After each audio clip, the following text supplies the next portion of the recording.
school principal ng Lawaan National High School sa Antique na si Venus Divina Nietes, na nagtrending matapos ipahubad sa mga magsisipagtapos ng senior high school students ang kanilang suot na toga. Dati na palang inireklamo ng mga magulang ng mga estudyante at mga teachers dahil sa kanyang ugali. Umani ng samut-saring negatibong komento at reaksyon ang principal mula sa mga netizen. Katuwiran ng principal ang pagsuot umano ng toga sa graduation ng senior high school ay ipinagbawal ng DepEd.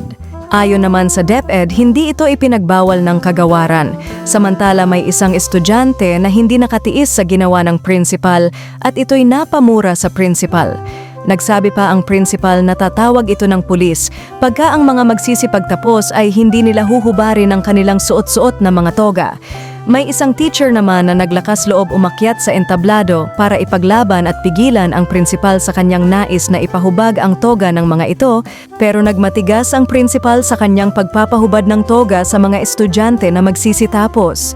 Pero sa huli nagtagumpay din ang mga estudyante at mga magulang na makagraduate ang kanilang mga anak na may suot na toga. Maraming hindi natuwa sa ginawa ng principal, kaya halos mga netizen ay natuwa ng murahin ito ng isang estudyante.